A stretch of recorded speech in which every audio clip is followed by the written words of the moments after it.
قناة فلذاتنا.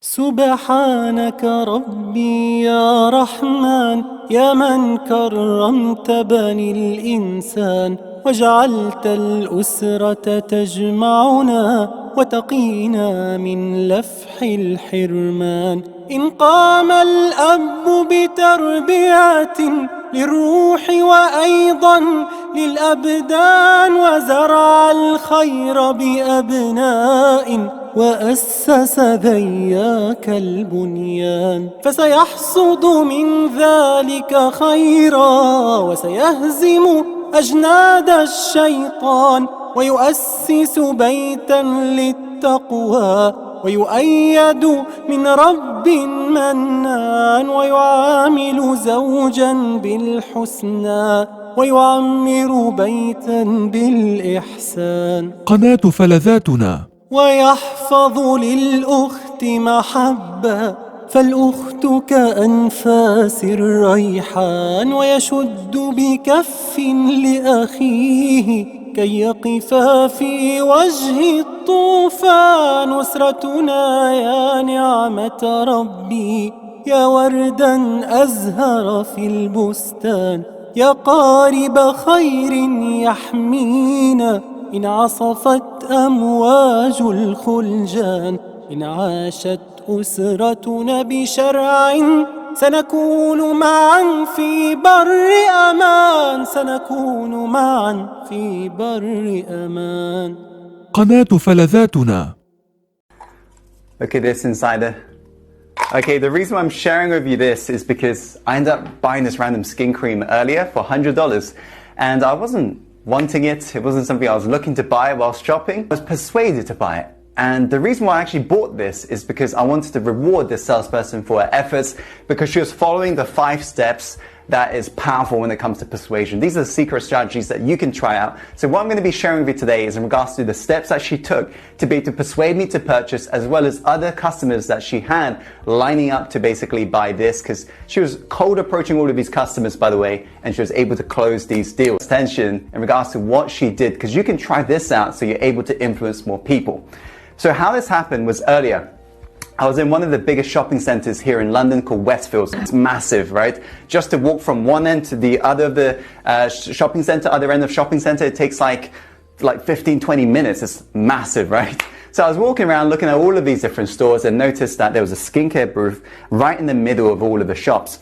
And corner of my eye, I could notice a girl looking at me, and she's one of those girl salespeople that you may have seen before who gives out the free samples. So the first strategy that she used was something that's called a pattern interrupt. Notice that every single day you are in a habituated thinking called a trance. So you are in a hypnotic state every single day.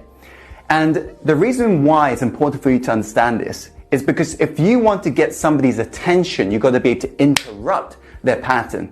And this is why you may have been in a party before, a networking party, and all of a sudden, amongst all of the noise, you may have heard somebody saying your name, corner of the room, and just wakes you up, right? So now you're out of the trance. So that's called a pattern interrupt. And every single day you're in this trance, and that's why you've got into your car before, or jumped on a vehicle before, got to your destination, that could be a grocery store, and you can't really remember the journey. So marketers and advertisers understand this.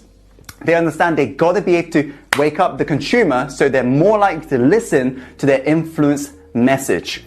So what she did was she's interrupted my pattern. The way she did this was when I looked back at the person who's looking at me, I noticed she was giving me this smile, almost like you would give to somebody that you know. It was almost like a friend smile. So instantly it gave me that feeling like, do I know this person? And the next thing she did was called conditioning compliance. And what conditioning compliance is when somebody plays upon the conditioning compliance that we have as human beings through our upbringing, as well as the conditioning of our country, as well as in general what's accepted in the society. For example, if somebody was to throw a ball at you, you look to catch it. If somebody wants to maybe high five you, you want to naturally put your hand up so you can return the high five. If somebody want to shake your hands, they go like this, and you will naturally want to shake their hands as well. This is called conditioning compliance. So what she did was she put her hand out like this to give me something. Naturally, my hand opened. And I was conscious while she was doing this because I analyze a lot of salespeople and I advise a lot of salespeople nowadays. So I was conscious, so I put my hand out and she said, I've got a gift for you. And now she's playing upon a principle called reciprocation. And what reciprocation is whenever we're given something, we're more likely to follow through with the next request because we feel like we're in debt, in terms of emotional debt, that we want to return the favor. So the next thing she did was something called commitment and consistency. You see, if you ask somebody to do a large request, they're likely to say no. And that's why you want to chunk it very, very small. I do this on a stage all the time. If I want the crowd to stand up, I don't say to everybody, stand up. We say something on the lines of, put your hands up, by the way. Put your hands up if this sounds like you. So small request. And then we say higher, higher, put your hands up higher. And then I say, stand up if you got your hands up. Now everybody begins to stand up. This is called commitment and consistency. That's why she's given me this gift. Now I've taken it. And now I'm going to reciprocate. And this is why she says, hey, can I show you how amazing this gift is? And I say, sure. And she says, okay, let me sit you over here. And she took me over to a skincare booth and she got me to put my hands out like this, where she began to test out this product. So now she's following through on the commitment consistency. So whilst I'm sat down, she was stood up and she was testing this product and showing me how good it was. And during this sales process, she was playing upon a principle called liking. And the reason being is the more we like somebody, the more we're likely to follow through with whatever their message or sales strategy is. If you don't like somebody, you don't tend to listen to them. Now, this may sound very simple, but it's not very easy to master. Because to master liking charisma, it does require a lot of different influence strategies, which I can't go into detail today because I could be here for many, many hours. But if you want me to maybe create more videos in terms of charisma and so forth, do let me know in the comments box below. So what she was sharing was stories, and she was finding different hook points, and she managed to find the hook point where I began to resonate with her, and she could see it. And so she began to amplify into that area, and that's how she created rapport with me. So once she created rapport, she knew that I'll be sitting there for quite a while listening to her sales message. Now, at this point, I was just like, yes, she knows what she's doing, so I was ready to buy anyways. But I was curious to know, how would she handle an objection from me? Because this is something I love to do nowadays, walk into different stores and see how different salespeople handle objections. So I began to share with her once she revealed the price of this skincare product, which was $150 retail. She basically said, yep, this is how much it costs and so forth. And I said to her immediately, oh, it's too expensive. So I began to just say, yeah, it's not for me. And I wanted to see what would she say next. And she said, well, we've got a special promotion today. And I was just like, here we go. And she began to share how for the next 24 hours only, right? Bit cliche, right? But I forgave her for that one because I was kind of expecting something like this. But she dropped it from $150 to $125. But the next thing she did was very smart, which I kind of admired. She did something that's called a heart drop, which is a double drop. Double drops is not something that you tend to expect because as consumers, we're very used to the one drop.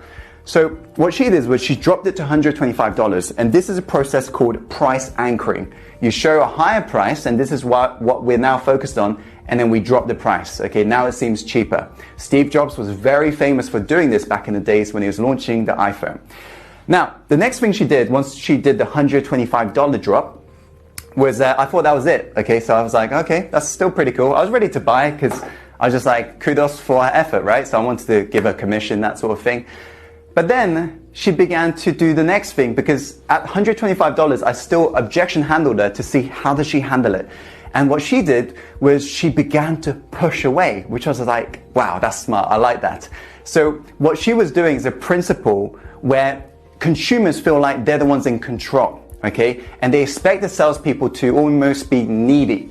But what she showed was she had positioning, and so she was sharing how if I'm not willing to take it for $125 after she's just done a drop, she said maybe it's not for me. And so she began to push away and saying, do you want just my business card and maybe you can just go from there? And that's what kept me in the game even longer. Why? Because as human beings, we want what we can't have. And we always chase what's running away from us. The biggest brands out there, the luxury brands, they know how to master this, and they've mastered it. And this is why Chanel, they did a big launch many months ago, and there were so many people queuing up outside Chanel's to spend thousands of dollars on a handbag. And this is just, again, playing upon the same principle. We always want what we can't have. And so because she did that, I was just like, oh, that makes me want it more. But then the next thing was unexpected. She did another price anchor drop. She dropped it from $125 to around $100. And she said, oh, this is going to be only for you, and this is my staff discount. This is how much I get it for. And I want to basically give it to you for this price because of, I can't remember exactly what reason it was, because I was dressed nice or something like that. It was a random reason. But anyways, it was a great drop, and it was an unexpected drop. Immediately, back in my mind, I was just like, okay, I'm gonna let her go now because I'm sure she got more customers she wants to approach. And I was thinking, wow, that was a great job. So I said to her, you're really good at selling. And I said, I want to reward you. And so I ended up buying this random skincare product. I'm not sure if I'm actually gonna use it. Maybe I'll try it out, who knows. Anyways, she used these 5 principles to persuade me, and there were other things that she was using to be able to influence other people because I was watching what she was doing. If you want me to go in more detail inside it, I know so many different strategies. I've been in the field of marketing for over a decade now. Be sure to let me know in the comments box below.